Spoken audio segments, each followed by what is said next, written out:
اس بے شرم بے حیا کو جو نبی پاک کے گھرانے کے بارے میں بکے، اسے امام سعودی عرب میں مسجد نبی میں درس دینے والا جس نے تقریر سننی ہو میرے پاس ہے، وہ کہتا ہے یزید تو بڑا اچھا آدمی تھا، اس نے تو بڑی خدمت کی، تو میں نے اسے کہا رشتہ داری کر لیا یزید کے ساتھ، قریب ہو جا۔ شرم نہیں آتی؟ آج بھی نبی پاک کا دل دکھاتے ہو، حیا نہیں آتی، خیال نہیں آتا؟ اور لوگ گھر میں بیٹھ کے باتیں کرتے ہیں، کہتے ہیں جی جو بیت اللہ میں ہو وہ بھی برا ہو سکتا ہے۔ بیت اللہ میں تو 360 بت بھی تھے، وہ اچھے تھے؟ مدینے میں تو 360 منافق بھی رہے، پوری سورہ منافقون نازل ہوئی، وہ اچھے تھے؟ عجیب تماشا بنا دیا لوگوں نے مذہب کا۔ کہتا ہے یزید نے تو بڑی خدمت، تو عبید اللہ ابن زیاد نے قتل کیا۔ بے شرمو، اگر عبید اللہ ابن زیاد نے بھی قتل کیا تھا تو حکومت کس کی تھی؟ تو پھر یزید نے عبید اللہ ابن زیاد کو سزا کیوں نہیں دی؟ بلکہ ایک جگہ 2 گورنریاں دی اس کو، یہ حال کیا۔ بلکہ سنو کہ یزید چھڑیاں مار رہا تھا، چھڑیاں۔ امام حسین کے لبوں پہ تو نعمان بن بشیر صحابی تھے، بول پڑے، کہنے لگے او یزید بدبخت، ہاتھ پیچھے اٹھا، مجھے اللہ کی عزت کی قسم میں نے سینکڑوں بار نبی پاک کو ان ہونٹوں کو چومتے دیکھا ہے۔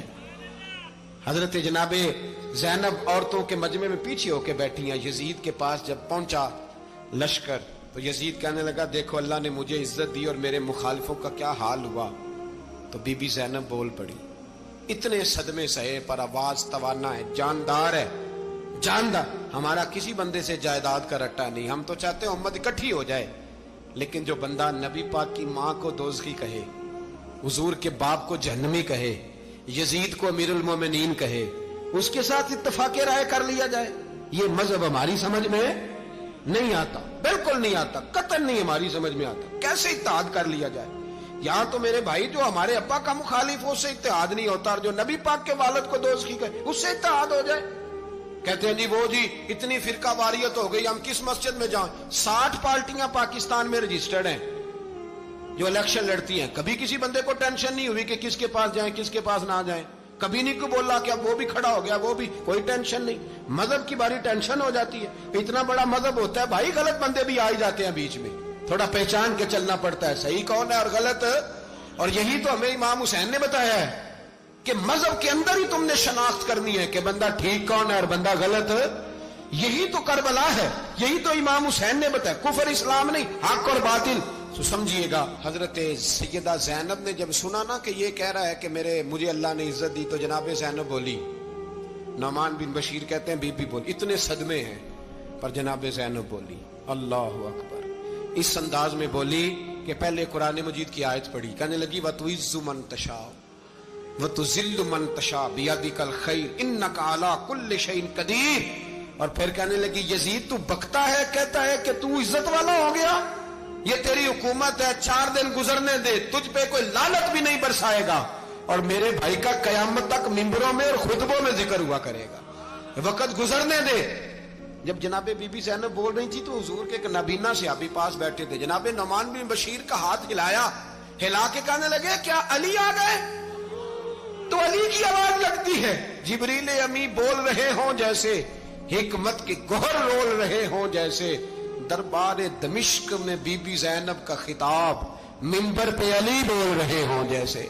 میرے بھائی بس کربلا والا قافلہ تو مدینے پہنچ گیا، 3 سال یزید نے حکومت کی، شرابیں عام ہو گئیں، مکے پہ حملہ ہوا، خانہ کعبہ کا غلاف جلا، مدینے پہ اس نے حملہ کیا، 3 دن مسجد نبوی میں اس نے گھوڑے باندھے، مسجد نبوی میں صحابہ کو نکال کے اپنا اس نے امام مقرر کیا، لیکن پھر امت نے اسے قبول نہ کیا، پھر وہ رسوا ہوا اور آج تک وہ رسوا ہے۔ لیکن امام حسین کا نام کل بھی زندہ تھا اور آج بھی۔ درس یہ ہے، پیغام یہ ہے، پیغام یہ ہے، یاد رکھو موت تیزی سے آ رہی ہے، ہمارے ساتھ والے دائیں بائیں والے سب چلے گئے، اسی طرح نمبر لگے گا، ایک دن اعلان ہوگا، ضمیر کے قیدی بن کے زندگی نہ گزارو، بالکل نہ گزارو، یہ تھوڑی سی زندگی ہے، دنیا سجن المومن، حق بات کرو، حق پہ ڈٹنا سیکھو، دین سمجھو، خبردار رسول پاک صلی اللہ علیہ وسلم کے دین میں ظالم، جابر، فاسق، فاجر کی کوئی گنجائش قطر نہیں ہے۔ اپنے آپ کو سمیٹو، اپنے آپ کو سنبھالو، دین میں اپنا کردار ادا کرنے کی کوشش کرو، دین طلب کرتا ہے ہم سے کہ ہم نے دین کو کیا دیا ہے. امام حسین نے سارا گھرانہ دین کے لیے دے دیا. ہمارا جو بچہ کسی کام کا نہیں رہتا اسے مدرسے داخل کراتے. ہم نے دین اتنا کمزور کر دیا ہے کہ عالم اگر شور نہ کریں، عالم اگر شور نہ کرے، زور نہ کرے، گھٹن والا ماحول ہو گیا. مذہب کی پوزیشن کمزور کر دی. اب جہاں تک اس بات کا تعلق ہے جی فرقے ہو گئے، تو میرے بھائی یہ کوئی اتنی خطرناک بات ہے، یہ کوئی اتنا مشکل معاملہ نہیں ہے. یہ تو امام حسین نے بتا دیا تھا کہ یزید کے طور پر ایک غلط فرقہ کھڑا ہو گیا ہے، لہذا اس کا مقابلہ کرنا ہے. اس میں کوئی بری بات ہے؟ لیکن ایک سبق ہے بزرگوں کا کہ اگر سچی بات بھی نہیں کرنی تو پھر اس منبر کا حق ادا نہیں ہوتا. جو سچ بولے وہ حسینی ہے، جو ظالم کے سامنے کھڑا ہو جائے وہ حسینی ہے. جو مصلحت کوش ہو، جو کہے ٹائم نہیں، گراؤنڈ ریالٹی نہیں، حالات نہیں، طبیعت نہیں، موقع نہیں، تو ابھی امام حسین کے پیغام کو نہیں سمجھا.